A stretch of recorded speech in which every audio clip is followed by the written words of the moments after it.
Kshirsagar career अकॅडमीच्या या digital प्लॅटफॉर्मवरती मी प्राध्यापक रणजित फरांदे आपणा सर्वांचं सहर्ष स्वागत करतो। विद्यार्थी मित्रांनो, गेले काही लेक्चर्स आपण नागपूरचा पेपर बघितला।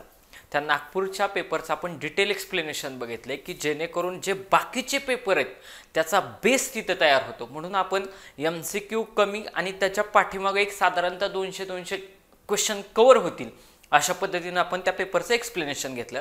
आणि गेल्या लेक्चर पासून आपण पुणे ग्रामीणचा जो काही पेपर आहे हा घ्यायला सुरुवात केलेली आहे। तर आपल्या एक असं लक्षात येईल की जे काही नागपूरचा पेपर आहे तो झालाय 2018 साली, पुणे ग्रामीणचा झालाय तो आता रिसेंटली झालाय 2023 ला। तर तो नागपूरचा pattern as it is Pune ग्रामीणवाल्यांनी उचललेला आहे, म्हणजे पेपर पॅटर्न फिरत आहे। म्हणजे तुम्ही लक्षात घ्या की क्वेश्चन पेपर ह्याचं योग्य ॲनालिसिस हे तुम्हाला पासिंग 100% करून देऊ शकतं। म्हणून तर आपण आपल्या सिरीजचं नाव ठेवलेलं आहे की 70 वरून आपले 95 मार्क्स कसे होतील। आणि जर तुम्ही या पद्धतीने विद्यार्थी मित्रांनो जर अभ्यास केला तर मी तुम्हाला खात्री देतो तुमचे 100% मार्क हे तेवढ्या लेवलला जाणारच। तुम्ही सिरियसली ह्या सगळ्या व्हिडिओ बघा, जास्तीत जास्त विद्यार्थ्यांपर्यंत पोहोचवा, लाईक करा। आणि आता इथून पुढे आपण पुणे ग्रामीणचा पेपर बघतोय, त्याच्या एक पार्ट मध्ये आपण एक साधारणतः 12 क्वेश्चन पर्यंत आलेले। ही आपली वेगवेगळी पुस्तक आहेत। मी रोज सांगत असतो की पोलीस कॉन्स्टेबल 2023 मध्ये 78 ज्या काही प्रश्नपत्रिका झालेल्या आहेत त्याचं योग्य उत्तरासह स्पष्टीकरण असं आपण घेतलेलं आहे। मग ह्या ज्या काय ह्या सगळ्या प्रश्नपत्रिका हे बुक खूप जास्त IMP आहे, कारण हे रिसेंट ट्रेंड्स मधले आणि ह्याच्यामधूनच आपण काय केलेले आता एक पुणे ग्रामीणचा पेपर घ्यायला सुरुवात केलेली आहे। याच्यामध्ये 38 प्रश्नपत्रिका ज्या आपल्या आहेत ह्या जिल्हा ग्रामीणच्या व शहरीच्या आहेत, 28 प्रश्नपत्रिका चालक पोलीसच्या आहेत, 12 प्रश्नपत्रिका ह्या SRPFच्या आहेत आणि 10 पहिल्या 10 ह्याच्या प्रश्नपत्रिकांचं विशेष स्पष्टीकरण दिलेले चालू घडामोडी ह्याच्यामध्ये ऍड केलेल्या आहेत। त्याच्यानंतर आपली ही दुसरी रिसेंट आलेली आवृत्ती 93वी आवृत्ती संपूर्ण पोलीस कॉन्स्टेबल, याच्यामध्ये पूर्वीच्या 20 मेन प्रश्नपत्रिका आणि 5 सॅम्पल क्वेश्चन पेपर याच्यामध्ये दिलेले आहेत। साधारणतः 7000 MCQ ह्या वस्तुनिष्ठ स्वरूपात दिलेले आहेत। पोलीस कॉन्स्टेबल ह्याच्यामध्ये 40 प्रश्नपत्रिका आहेत। पोलीस कॉन्स्टेबल ही आपली 36वी आवृत्ती आहे। याच्यामध्ये देखील आपल्या 30 आदर्श प्रश्नपत्रिका आणि पूर्वीच्या 10 प्रश्नपत्रिका असा जवळपास 4000 प्रश्नांचा डाटा आहे। त्याच्यानंतर पोलीस कॉन्स्टेबल 2022-23 याच्यामध्ये 25 निवडक प्रश्नपत्रिका की ज्या रिपीट सगळीकडे होत आहेत असं आपण घेतलेले। त्याच्यामध्ये विश्लेषण आणि स्पष्टीकरण याच्या सहित आहे हे। त्याच्यानंतर पोलीस चालक शिपाई भरती मार्गदर्शन याच्यामध्ये 450 MCQ आहेत। विविध रंगीत स्वरूपामध्ये ही जी काही चिन्ह आहेत ही चिन्ह कशी असतात वाहतुकीच्या नियमाच्या संदर्भात ह्याच्यावरती हे असलेलं नवीन बुक आहे। त्याच्यानंतर मोटार वाहन चालवण्याचे जे काही वाहतूक विषयी कायदे व नियम आहेत, शिवाय 25 प्रश्नपत्रिकांमधील जे काही वाहतूक विषयी प्रश्न आहेत 650 पेक्षा अधिक वस्तुनिष्ठ प्रश्न याच्यामध्ये समावेश केलेला आहे। तर आता आपला पेपर पुणे ग्रामीणचा आपण पाठीमागच्या लेक्चर पासून पाहतोय आणि या पुणे ग्रामीणच्या पेपरमध्ये विद्यार्थी मित्रांनो आपण 12 नंबरच्या क्वेश्चन पर्यंत आलो होतो। आणि हा जो काय पेपरचा पॅटर्न आहे तुमच्या लक्षात येईल की जसा आपला नागपूरचा पेपर पॅटर्न होता, जसं दोन क्वेश्चन मराठीचे, 2 क्वेश्चन मॅथमॅटिक्सचे, 2 क्वेश्चन लगेच जीकेचे, अशा पद्धतीने आपण आलो होतो। तर काल आपण प्रश्न बघितला होता की महाराष्ट्राच्या लोकसभेतून कोण निवडून दिला जातं। आता पुढचा प्रश्न 13 नंबरचा प्रश्न मॅथमॅटिक्सचा प्रश्न बघा। मी तुम्हाला काय सांगितलं की त्यांनी पेपर सेट करताना त्याचा फॉर्मॅट एकदम व्यवस्थित ठेवलेला आहे की बाबा विद्यार्थ्याला गुंतवून ठेवायचं, विद्यार्थ्याला काय करायचं गुंतवून ठेवायचं, त्याला पोहोचू द्यायचं नाही। आपण शार्प माइंडनं पुढे जायचंय, त्या ठिकाणी शांत राहायचंय। पेपर जेवढे आता सपोज तुम्ही पुण्यात भरला तर पुण्यात जेवढ्यांना पेपर येणार आहे तेवढा सगळ्यांना सेम येणार आहे। तुम्ही मेंटॅलिटी किती जरी त्रास झाला तरी मेंटॅलिटी लक्षात ठेवा, वर्षाचा अभ्यास उतरवायचा असतो। आपण रोज ग्राउंडला जातो तो अभ्यास सगळा आपल्याला उतरवायचा असतो। आता नीट बघा की हा प्रश्न आहे 2 12 36 80 150 आणि पुढं काय येणार ह्याच्याबद्दल प्रश्नचिन्ह आहे। मग तुम्हाला मी अगोदरच पाठीमागचं तुम्ही नागपूरचा पेपर काढून बघा। मी सरळ सांगितलंय जर सिरीजचा प्रश्न आला तर हा प्रश्न जाणून बुजून वेळ खाऊ स्वरूपाचा असतो, म्हणजे सुटला तर एकदम फास्ट पण सुटतो, नाहीतर एक्झामिनरनं तुम्हाला स्पीड ब्रेकर लावलेला असतो। का तर त्याची इच्छा असते की ज्या स्पीडनं पेपर सोडवतोय ते स्पीड थोडं कमी करायचं. आता बघा 2, 12, 36, 80, 150 आकडा वाढत चाललाय. 2च्या नंतर 12, 12च्या नंतर 36, 36च्या नंतर 80, नंतर 150. म्हणजे 100% ह्या ठिकाणी एक तर बेरीज तरी असणार किंवा गुणाकार तरी असणार. बघा सिरीज काय सांगते की एक तर बेरीज असेल किंवा गुणाकार असेल. बर चला मग बघू. मग ते सगळे जे काय आकडे आहेत ह्याचं एक तुम्हाला लॉजिक मी अगोदर तुम्हाला सांगितले की सुरुवातीला कमीत कमी दोघांमधला काय करायचा, डिफरन्स काढून घ्यायचा. डिफरन्स हितला डिफरन्स आणि हितला डिफरन्स. मग 2 मधून 2 आणि 12 ह्यांचा डिफरन्स किती येईल हो, अधिक 10. 2 अधिक 10 बरोबर 12. 12 आणि 36 याच्यामधला डिफरन्स किती येईल, 36 वजा जर 12 केले आपण तर 7 न 2 गेले 4, 24 म्हणजे अधिक 24. 12 अधिक 24 केलं तर 36 येईल. ह्याच्यावरून मला काय लॉजिक लागलं नाही. मी अजून पुढे गेलो की बाबा पुढे काय केलंय आपल्याला समजतंय का, तर 36 आणि 80 ह्यांच्यातला फरक काढला ह्या दोघांमधला तर तो आला मला 44. 36 अधिक 44 बरोबर 80. आता मी थांबलो आणि आता विचार केला बाबा हिथं तर मला लॉजिक काय दिसेना, मग फरकांचा फरक आहे का.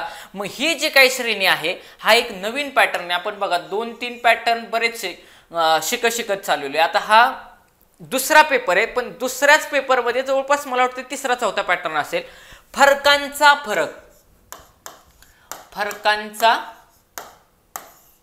फरक हा काय आपला पॅटर्न आहे.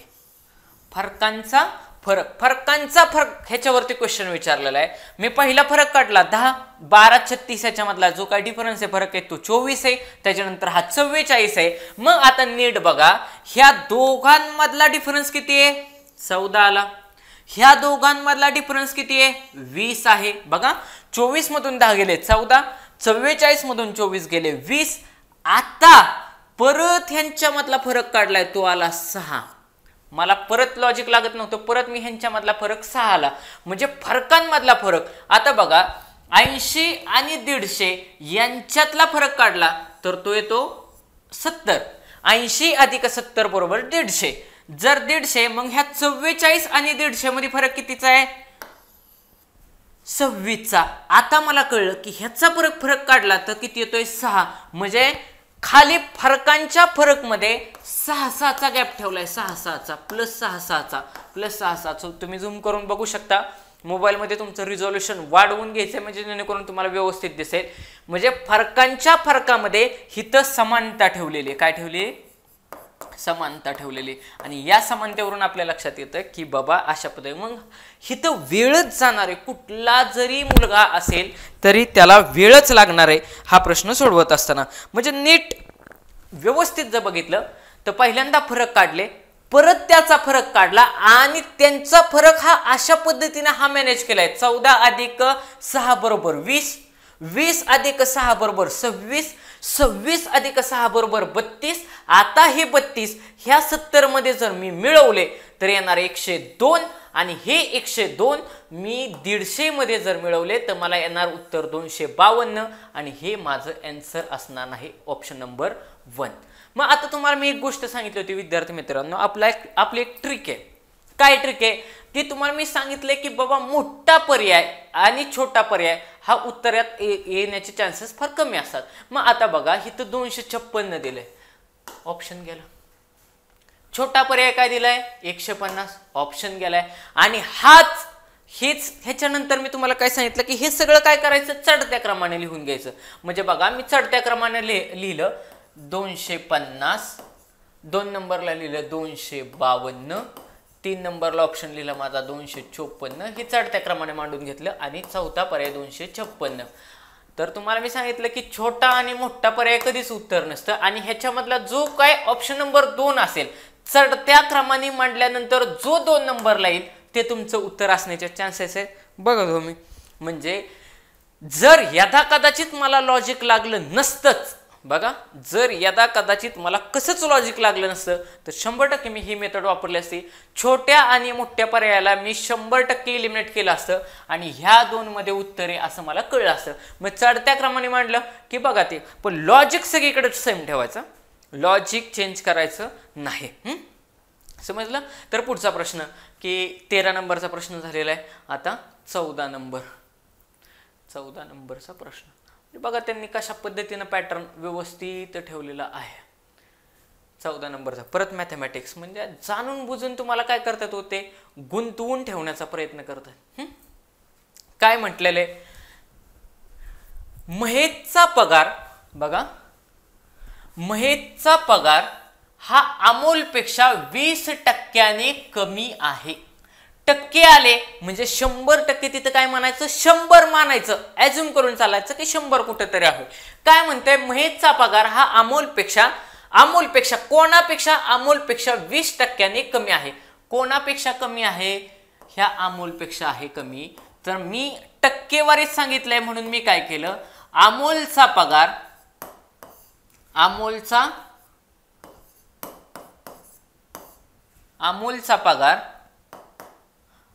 बरोबर 100 मानलं. काय केलं, अमोलचा पगार बरोबर 100 मानलं. आता काय केलं की, तर मग महेशचा किती होईल, महेशचा पगार हा अमोलपेक्षा 20% कमी आहे. मला महेशचा पगार भेटला.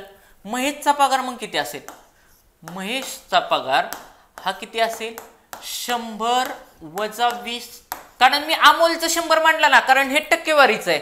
म्हणजेच महेशचा पगार किती झाला, 70% झाला. किती झाला, 70%. बरं पुढं आता काय विचारलंय, अमोलचा पगार महेशच्या पगारापेक्षा किती टक्क्याने जास्त आहे. काय विचारलंय, अमोलचा पगार महेशपेक्षा किती टक्क्याने. मग इथं प्रश्न विचारायचा कोणापेक्षा, म्हणजे ज्याला पेक्षा जोडलेलं असतं का नाही ते छेदात घ्यायचं. कुठं घ्यायचं, छेदात.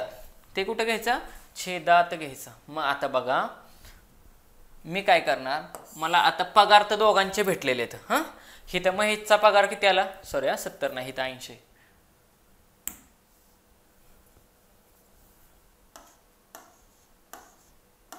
माय मिस्टेक. 100 वजा 20 बरोबर 80. मग आता बघा काय विचारलंय की महेशचा पगार अमोलपेक्षा 20% कमी आहे. तोंडीच उत्तर निघते, पण मला तुम्हाला एक्सप्लेन करून द्यायचंय. अमोलचा पगार 100 आहे असं मी मांडला. महेशचा पगार आता मला कळलं की 100 मधून हे 20 गेले की 80% आला. आता काय विचारलंय की अमोलचा पगार हा महेशपेक्षा किती टक्क्याने जास्त आहे. महेशपेक्षा, कोणापेक्षा, महेशपेक्षा. मग कोणापेक्षा त्याला छेदात घ्यायचं म्हणजे 80 आले छेदात.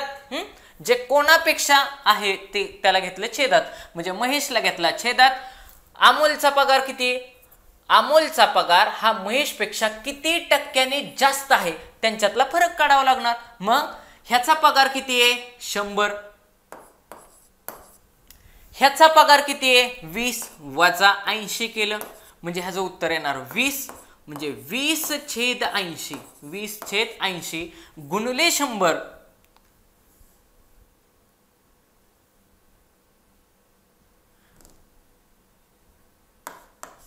गुणिले 100. 20/80 गुणिले 100 गुणिले 100 केलं की उत्तर भेटणार. मग बघा सोडवूयात. 20चा पाडा तुम्हाला माहिती आहे, 20 एके 20, 20 चौक 80, 4 एके 4, 25 चौक 100. म्हणजेच 25% पगार काय आहे, जास्त आहे. 25% पगार जास्त आहे. आणि मग आता बघा तुम्ही ऑब्झर्व करा, ऑप्शन नंबर 1 ह्याचं उत्तर आहे. ऑप्शन नंबर 1 ह्याचं उत्तर आहे. म्हणजे आता नीट बघा, परत एकदा तुम्हाला एक्सप्लेन करून सांगतो व्यवस्थित. काय म्हटलेले की महेशचा पगार हा अमोलपेक्षा 20% झालं. आता बघा महेशचा पगार अमोलपेक्षा 20% कमी आहे. मग अमोलचा पगार मांडला मी 100, कारण महेशचा पगार हा कमी आहे. कोणाचा पगार कमी आहे, महेशचा. म्हणजे जर अमोलचा मी 100 मांडलं तर 20 न महेशचा पगार कमी आहे, म्हणजे महेशचा भेटला मला 80. अमोलचा झाला 100, महेशचा झाला 80. आता काय विचारले, अमोलचा पगार महेशपेक्षा किती टक्क्याने जास्त आहे.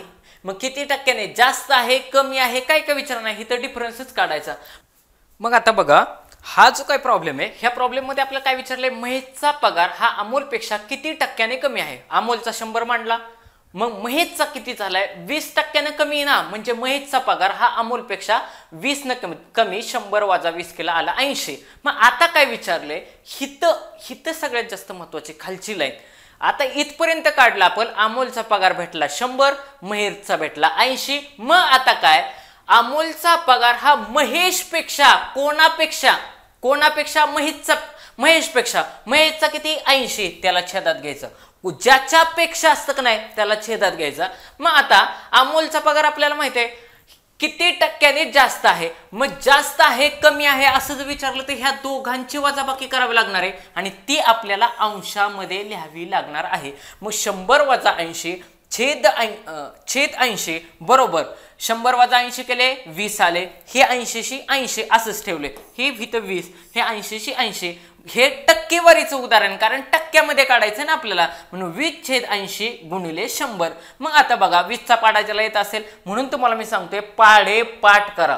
पाढेपाठ असेल तुम्हाला झपझप सुटणार. 20 × 20, 20 × 80 आणि 25 × 100 म्हणजे 25% हा पगार कसा असणार आहे, जास्त असणार आहे. आता परत ते लॉजिक लागते का बघू आपण जरा, की लॉजिक लागते का.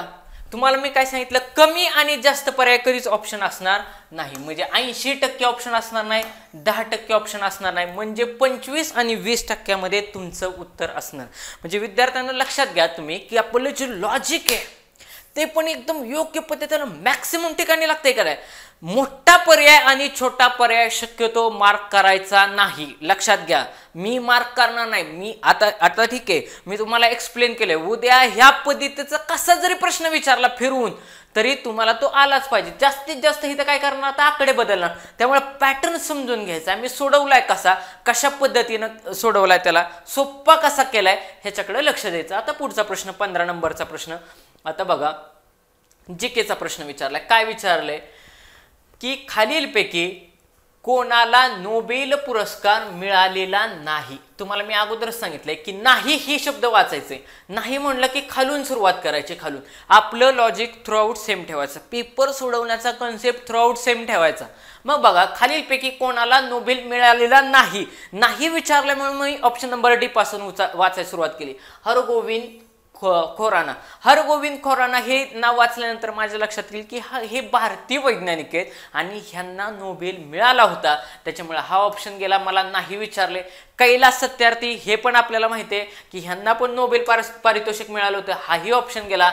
मलाला ह्या पाकिस्तानच्या आहेत आणि मलाला युसुफजाई ह्यांना पण नोबेल पुरस्कार भेटलेला आहे. ह्या तिघांना पण नोबेल मिळाला आहे, म्हणजे बिल क्विंटन यांना नोबेल पुरस्कार मिळालेला नाही, हे या प्रश्नाचं उत्तर राहील. आता पुढचा प्रश्न 16 नंबरचा प्रश्न. काय प्रश्न आहे की खालीलपैकी मराठी भाषेचे पहिले साप्ताहिक कोणते. मराठी भाषेचे पहिले, जो अभ्यास करतोय ह्या अभ्यास करणाऱ्या विद्यार्थी मित्रांना ह्या प्रश्नाचं उत्तर येणारच.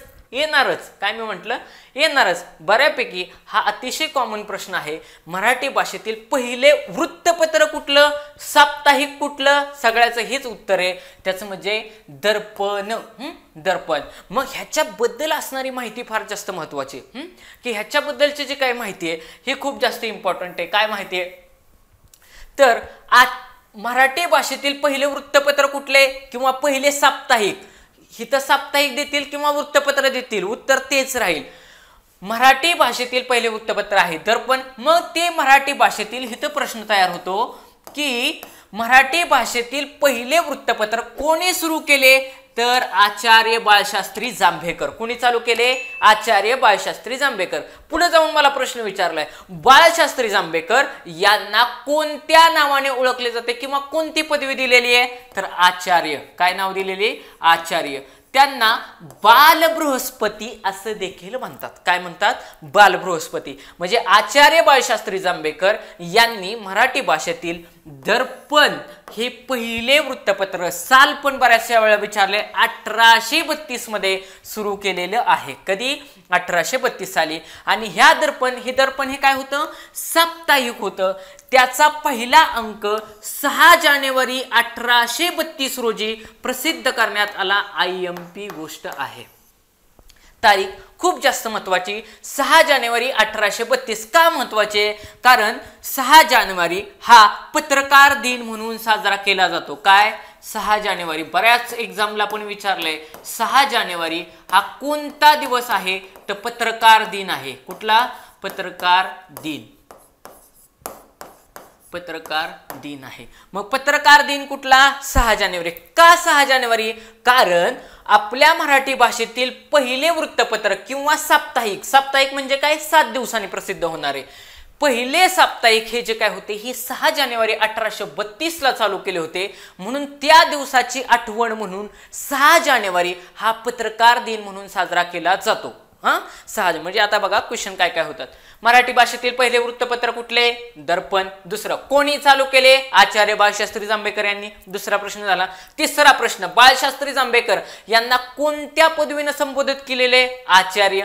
पहिले वृत्तपत्र काढले ते कुठले? दर्पण. साल कधी काढले? 6 जानेवारी 1832 साली काढले. झाले. म्हणजे सगळेच्या सगळे पर्याय बघितले आपण. आता बाकीचं बघू. हे झालं त्याच्या रिलेटेड असणार हे पत्रकार दिन. पाठ करून ठेवायचं. 6 जानेवारी पत्रकार दिन म्हणून साजरा केला जातो. आता बाकीचा डाटा काय काय महत्वाचा आहे? आता बाकीचे ऑप्शन बघू. बाकीचे ऑप्शन काय म्हटले? दिग्दर्शन. मग हे दिग्दर्शन देखील त्यांनीच चालू केलेले आहे. पण कधी? 1832 ला दर्पण चालू केलं आणि तिथून पुढे 8 वर्षांनी हे दिग्दर्शन हे बंद पडलं आणि नंतर 1840 ला किती? 1840 ला दिग्दर्शन हे मासिक चालू केलं. काय केलं? मासिक चालू केलं. नीट आहे का?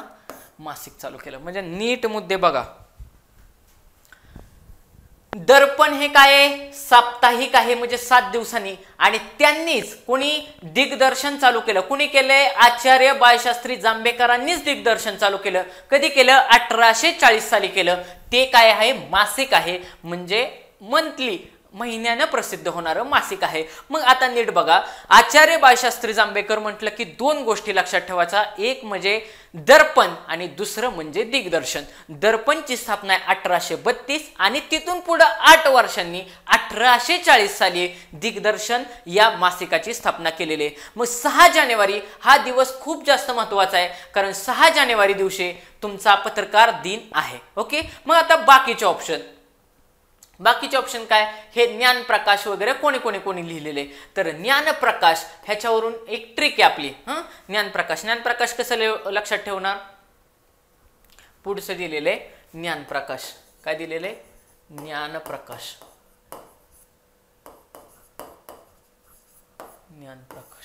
मग आता हे ज्ञानप्रकाश कोणाचं?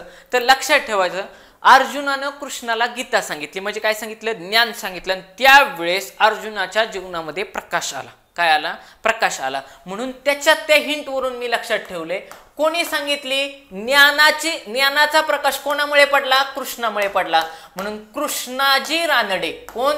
कृष्णाजी रानडे यांनी ज्ञानप्रकाश या वृत्तपत्राची स्थापना केली. परत एकदा ज्ञानप्रकाश. ज्ञान कुणी दिलं? कृष्णाने दिलं. कोणी दिलं? कृष्णाने दिलं. ज्ञान कुणी दिलं? कृष्णाने दिलं. कोणाला दिलं? अर्जुनाला दिलं. त्याच्यामुळे काय झालं? अर्जुनाच्या जीवनामध्ये प्रकाश निर्माण झाला. म्हणून ज्ञानप्रकाश. ही आपली काय ट्रिक आहे. ट्रिक आहे बरं का ती. की लक्षात कसं ठेवायचं? ट्रिक कशी आहे की कृष्णामुळं अर्जुनाच्या ह्याच्यामध्ये ज्ञानाचा प्रकाश आला. कोणामुळे आला? कृष्णामुळे आला. म्हणून कृष्णाजी रानडे. आता दुसरा पुढचं काय? शतपत्रे. शत म्हणजे 100. शत म्हणजे किती? 100. परंतु इथं 108 आहेत. किती? 108 आहेत. एकदा MPSC असा पण प्रश्न विचारलाय. शतपत्रे म्हणजे किती पत्र लिहिलेत? तर 108 लिहिलेत. कोणी लिहिले? तर शतपत्रे ही लोकहितवादी. कोणी? लोकहितवाद्यांनी लिहिलेले. लोकहितवादी. मग लोकहितवादी कोणाला म्हणायचं? तो गोपाळ हरी देशमुख. गोपाळ हरी देशमुख.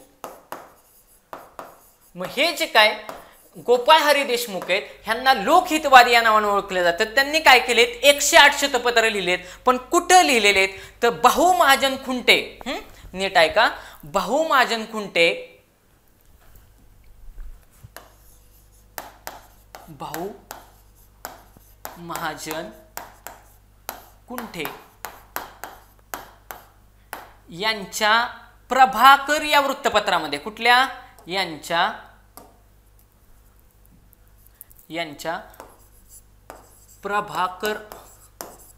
प्रभाकर या वृत्तपत्रामध्ये हे 108 शतपत्रे लिहिलेले आहेत. भाऊ महाजन, भाऊ एवढंच नाव विचारतात, भाऊ महाजन.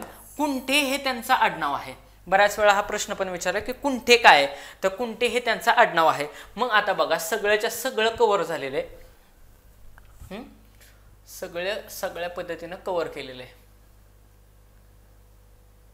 आता आपण आलो होतो इथं ज्ञानप्रकाश. ज्ञानप्रकाश कोणाचा आहे, कृष्णाजी रानडे. कोणी कृष्णाने प्रकाश दिला त्याच्यावरून, कोणाच्या जीवनात, अर्जुनाच्या जीवनात, म्हणजे कृष्णाने प्रकाश दिला, ज्ञानाचा प्रकाश दिला म्हणून कृष्णाजी रानडे.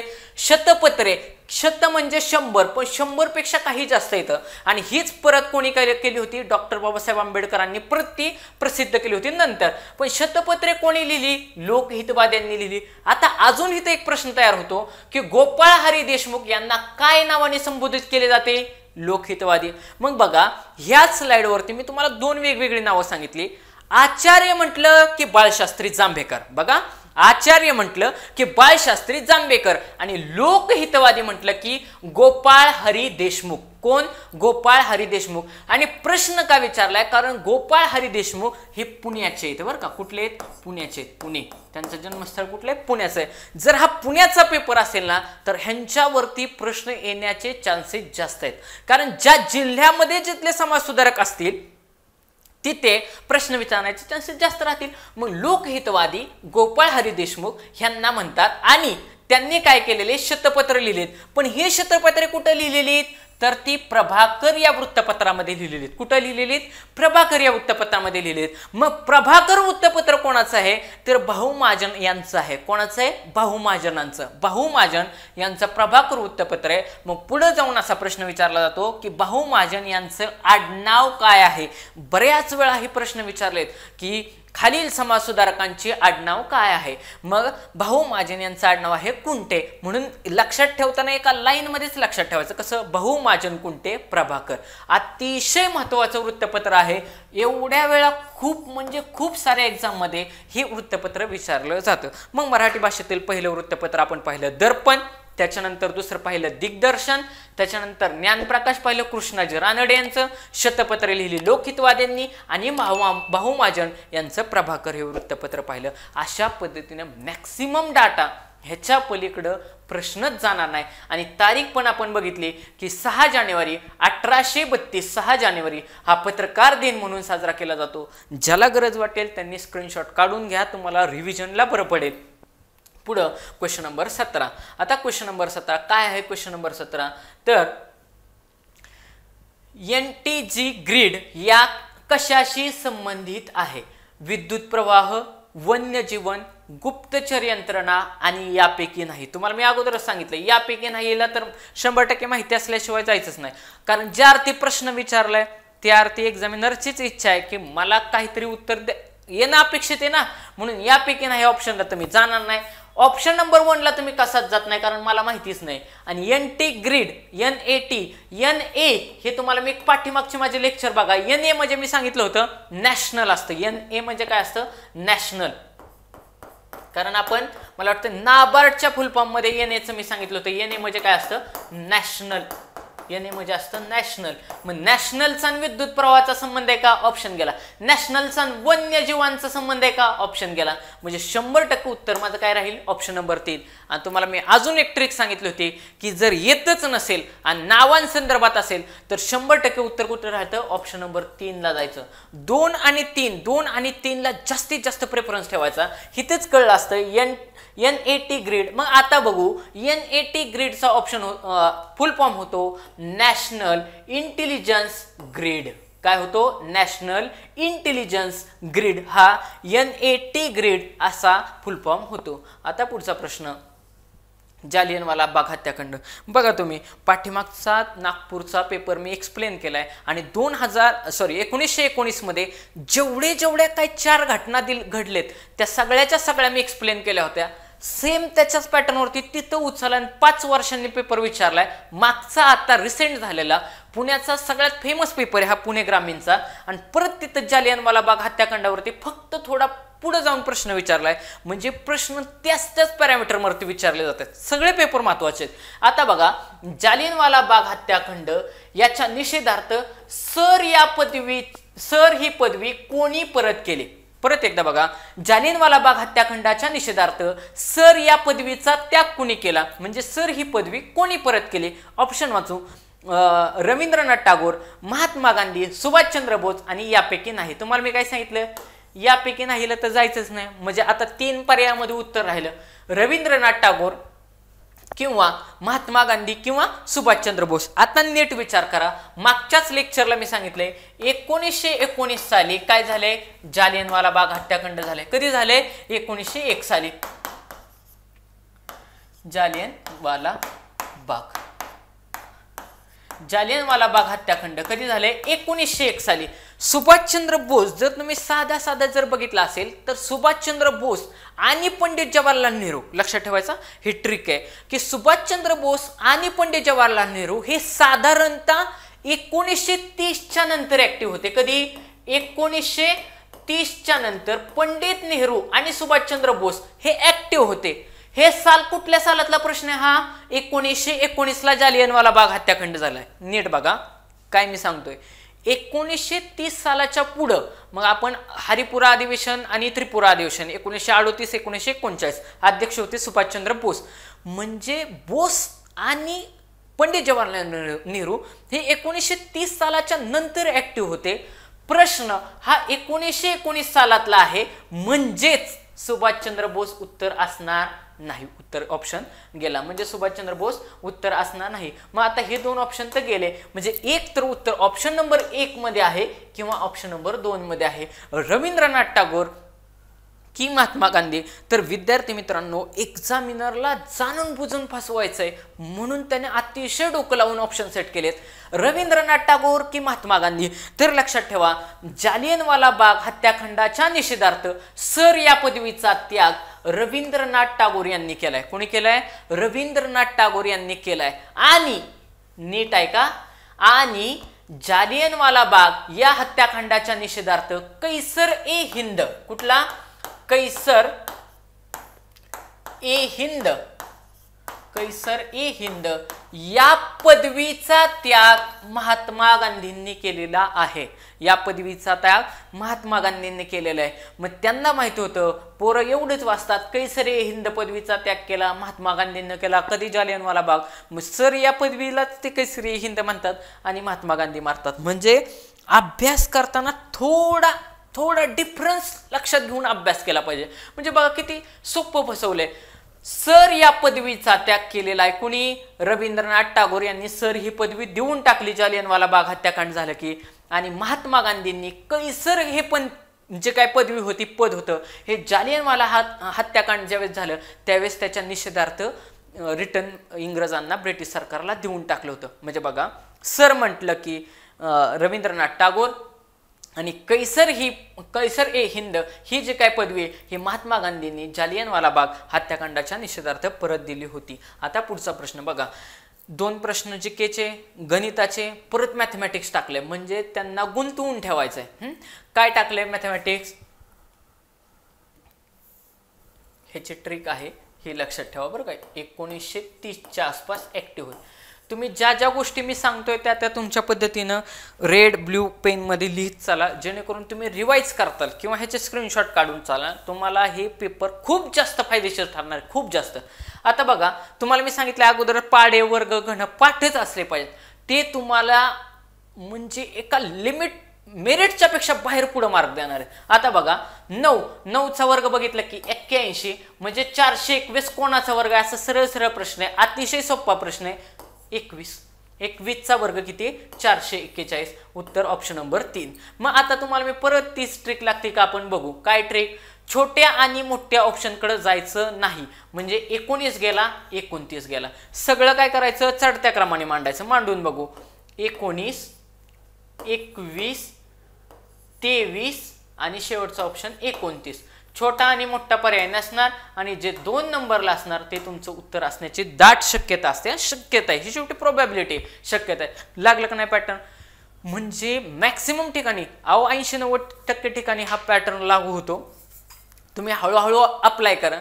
आता जिथं सुटतोय तिथं वापरायचा नाही, जिथं गणित सुटतंय तिथं लॉजिक वापरत बसायचं नाही. हे कधी वापरायचं? ज्या ठिकाणी प्रॉब्लेम सुटणार नाही, ज्या ठिकाणची आकडेमोड सुटणार नाही त्या आणि त्याच ठिकाणी फक्त ते वापरायचं आहे. अशा पद्धतीने 19 नंबरचा प्रश्न झालाय. आता पुढचा प्रश्न 20 नंबरचा. आता 20 नंबरला बघा मराठी विचारलेलं आहे. काय विचारलेलं आहे?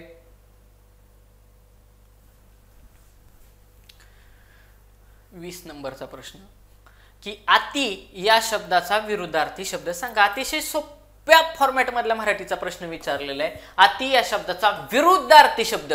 मग अति या शब्दाचा विरुद्धार्थ उणे होईल का? नाही होणार.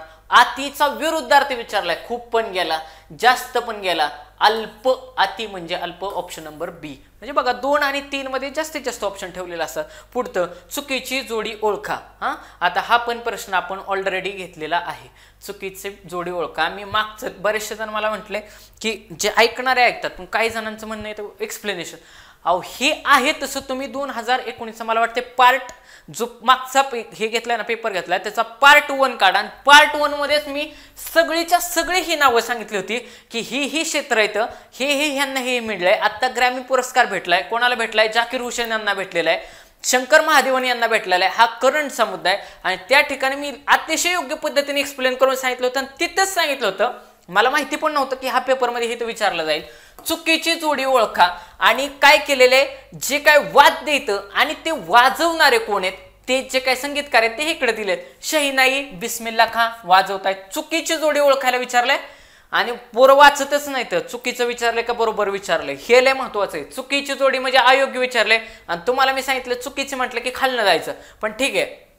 शहीनाई कोण वाजवतं? बिस्मिल्ला खां. मागच्याच लेक्चरमध्ये सांगितलं, तुम्ही ते लेक्चर पाहून घ्या की पार्ट 1 मध्येच मला वाटतं असेल. तबला कोण? जाकीर हुसेन. बरोबर आहे. सतार कोण वाजवतो? पंडित रविशंकर. हेही बरोबर आहे. म्हणजे चुकीची जोडी असेल यापैकी नाही. आणि तुम्हाला मी वारंवार सांगतो की जोपर्यंत तुम्हाला 100% माहिती असत नाही तोपर्यंत यापैकी नाही आणि ऑप्शन नंबर 1 ला जायचं नाही. ऑप्शन नंबर 1 जर उत्तर आलं तर थांबायचं, चेक करायचं की बाबा आपलं करेक्ट येते का. म्हणजे आता ह्याच्यातली हे सगळे मागच्या लेक्चरला एक्सप्लेन केलेलंच आहे. परत मी काय त्याच्यामध्ये वेळ घालवणार नाही. आता पुढचा प्रश्न 22 नंबरचा प्रश्न आहे. मॅथमॅटिक्सचा प्रश्न आहे की काय प्रश्न आहे की 31 मार्च 2021 रोजी शनिवार असेल. कोणत्या? 31 मार्च 2031 ला शनिवार असेल तर 27 नोव्हेंबर 2021 मधली त्याच वर्षातली विचारले की त्या वर्षी कोणता वार असेल. बघा काय म्हणते 31 मार्च. बघा 31 मार्च 2001 साली कोणता वार आहे? शनिवार आहे. कोणता वार आहे? शनिवार आहे. तर प्रश्न असा विचारलाय तर 27 नोव्हेंबरला कोणता वार येईल? कुठल्या नोव्हेंबरला? 27 नोव्हेंबरला. गणिताचा प्रश्न आहे. तर कोणता वार येईल असं आपल्याला काढायचंय. पण साल तर बाकी त्याच सालातला प्रश्न आहे 2001 सालातला. तर ह्याचं काय करायचं माहिती का? एक्स्ट्रा दिवस काढायचे. एक्स्ट्रा डेज हे आपल्याला कॅल्क्युलेट करायचे. मग कसे करायचे तर नीट ऐका. जिथं 30 दिवसांचा महिना असेल, किती? 30 दिवसांचा महिना असेल तिथं 2 दिवस एक्स्ट्रा असतात आणि 31 दिवसांचा महिना असेल त्या ठिकाणी 3 दिवस एक्स्ट्रा असतात. बघा परत एकदा 30 दिवसांचा महिना. बघा मी जर 30 दिवसांचा महिना घेतला तर 2 दिवस एक्स्ट्रा घ्यायचे आणि 31 दिवसांचा महिना जर घेतला तर 3 दिवस एक्स्ट्रा घ्यायचे. हे काय आहेत? एक्स्ट्रा दिवस आहेत. हे काय आहेत? एक्स्ट्रा दिवस आहेत. मग आता बघा 31 मार्चला मार्च महिना संपला. आता मार्च महिन्याचा विषय नाही. आपल्याला काय विचारलंय की 27 नोव्हेंबर पर्यंत किती दिवस एक्स्ट्रा होत आहेत ते आपल्याला काढायचंय. मग आता बघा आपण सोडवत येऊयात.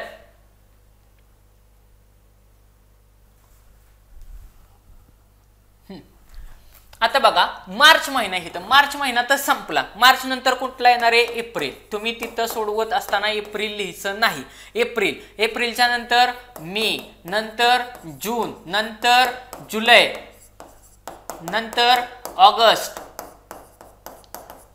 त्याच्यानंतर सप्टेंबर,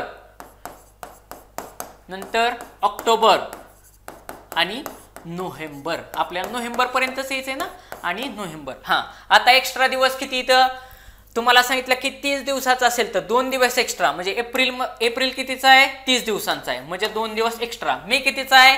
31 दिवसांचा आहे, म्हणजे 3 दिवस एक्स्ट्रा. जून कितीचा आहे? 30 दिवसांचा, म्हणजे परत 2 दिवस एक्स्ट्रा.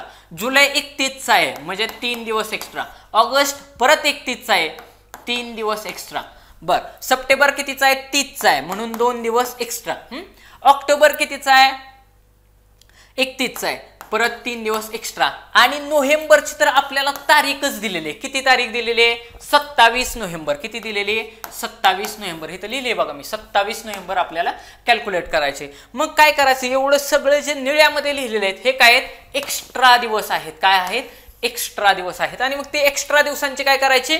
बेरीज करायचे. मग बेरीज करू आपण. बघा, जर तुम्हाला बेरीज येत नसेल तर सोपी करून घ्यायचे. 2 आणि 3 5, परत हे पण 5. बघा, 2 अधिक 3 5, परत 2 अधिक 3 5, म्हणजे हे झाले 10. त्याच्यानंतर 3 आणि 2 परत 5, परत हे 3 आणि हे 27. हे 27. आता बघा ह्याची बेरीज करू आपण. 7 आणि 3 10,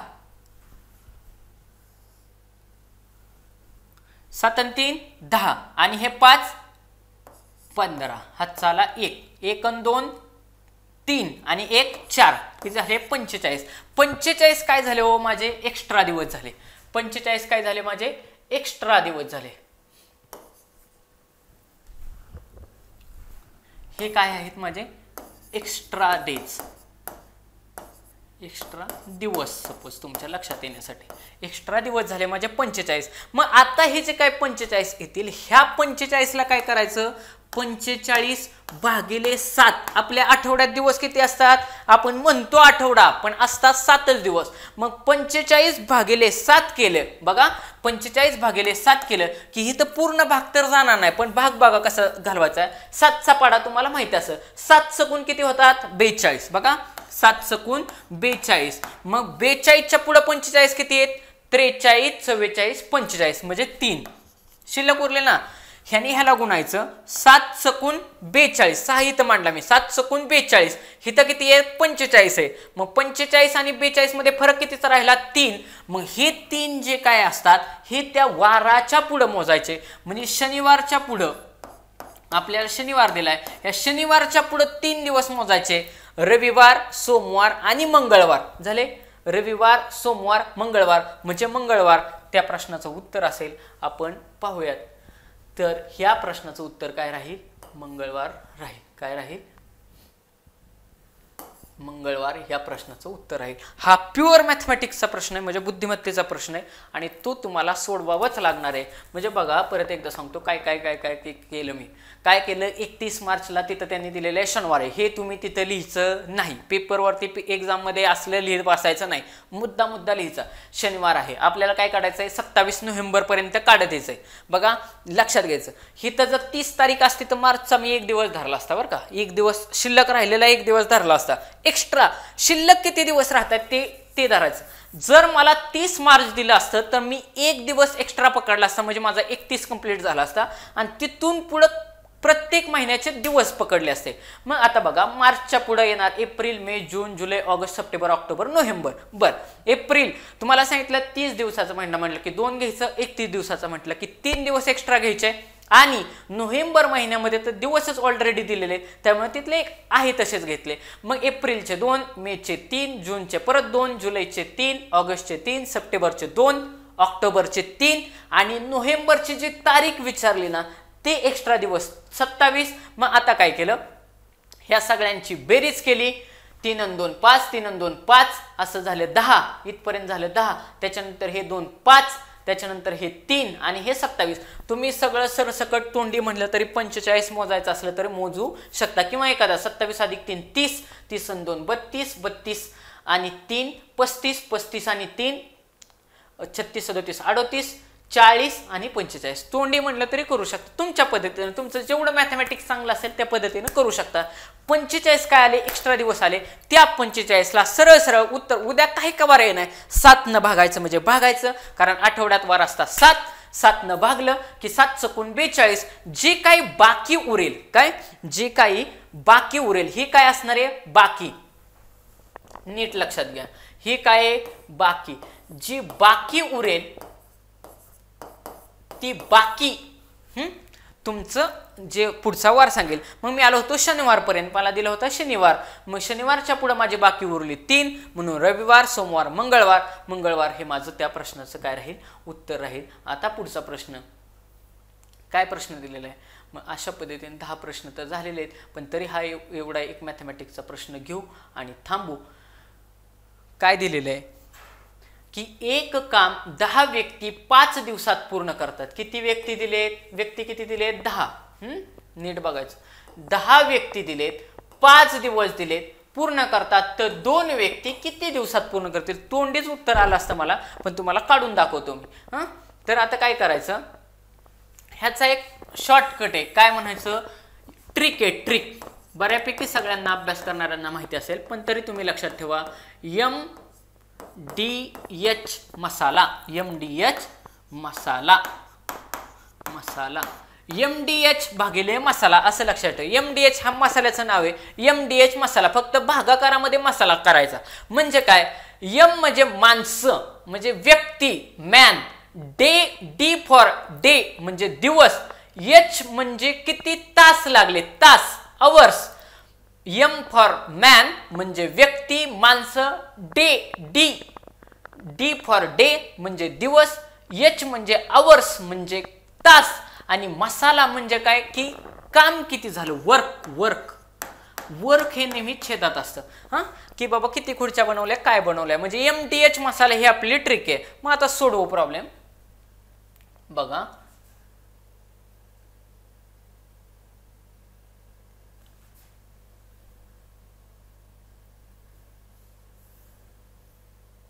मग आता काय सांगितलंय, 10 व्यक्ती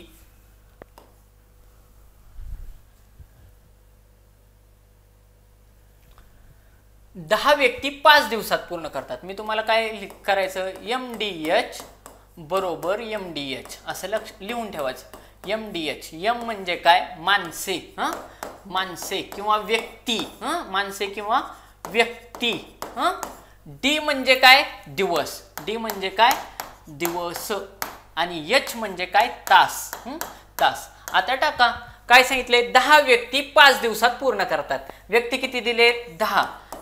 किती दिवसात, डे म्हणजे इथं 5, तास काय दिले नाही त्यामुळे विषय सोडा. बरोबर, इकडं काय विचारलंय, तर 2 व्यक्ती, इथं काय विचारलंय, 2 व्यक्ती किती दिवसात म्हणजे डे विचारलेत, ते आपल्याला कॅल्क्युलेट करायचे. हे 2 इकडं गुणिलेत, इकडं गेल्यावरती काय होईल, भागाकारात येतील. म्हणजे 10 गुणिले 5 डिवायडेड बाय 2 बरोबर डे. बे के बे, बे पंचे 10 म्हणजे 5 गुणिले 5, इथं जर भागाकार घालवला, ह्या 2 न ह्या 10ला भागलं की उत्तर किती येईल, 5 येईल. 5 गुणिले 5 बरोबर 25, म्हणजे ते काम 25 दिवसात पूर्ण करतील. 25. मी तर ह्या व्यक्तींना इथं जागेवरच भागवलं असतं. इथं ह्या व्यक्तीतनं मला सरळ प्रॉब्लेम वाचल्याच कळलं असतं. हिकडची व्यक्तीत, हिथल्या 2 व्यक्तीत, हिथल्या 10 व्यक्तीत, हे इकडे गेल्यावर भागाकारच होणार आहे. मी तोंडीच भागाकार केला असता. 2 ने ह्या 10ला भागलं किती आलं, जागेवरच 5 आलं. आणि 5 गुणिले 5 25. कशाला त्याला मांडत बसायचं आणि MDH लिहायचंय. वेळ कसा वाचवता येईल हे बघितलं पाहिजे. मग आता बघा, तुम्हाला मी अगोदरच सांगितलं की ह्याचं उत्तर येईल 25. अतिशय सोप्या पद्धतीतला असला प्रश्न चुकायलाच पाहिजे. फॉर्मॅटमध्ये हा प्रश्न येणारच. आता तुम्हाला मी काय सांगितलंय, आपली ट्रिक काय आहे की बाबा, ट्रिक चालते का बघू. मोठा पर्याय हा उत्तर नसणार आहे. मग आता इथं बघा, 40 हा पर्याय ह्या ठिकाणी मोठा आहे आणि छोटा पर्याय काय दिलाय, 25. पण ठीक आहे, इथं एक तर पर्याय 100% इलिमिनेट होतोय. इथं ही गोष्ट काय वर्क होत नाही. म्हणजेच तुम्ही नीट बघा, काही ठिकाणी वर्क होते पण काही ठिकाणी वर्क होत नाही, परंतु ह्या प्रॉब्लेमचा पॅटर्न फार सोपा आहे. MDH काढायचं, MDH बरोबर MDH. M म्हणजे माणसं, D म्हणजे दिवस आणि H म्हणजे तास. म्हणजे इकडं माणसं गुणिले तास गुणिले दिवस बरोबर इकडं पण माणसं गुणिले तास बरोबर दिवस असं लिहायचं. वर्कनं भागायचं असतं. तयार काय काय झालं, साड्या तयार केल्या, खड्डे खांदले, परत काय त्यांनी खुर्च्या तयार केल्या, जे काय करेल त्याने भागायचं, अशा पद्धतीचं वर्क असतं. मग हा सोप्या फॉर्मॅटमधला प्रॉब्लेम होता. अशा पद्धतीनं आजचं लेक्चर आज आपण इथं थांबू. तुम्हाला हा जर व्हिडिओ आवडला असला तर नक्की लाईक करा, शेअर करा तुमच्या जास्तीत जास्त मित्रांपर्यंत. पुण्याचं ह्यावेळेस पुणे ग्रामीणला जास्तीत जास्त जागा आहे, तर बऱ्याचशा विद्यार्थी मित्रांचा कल आहे.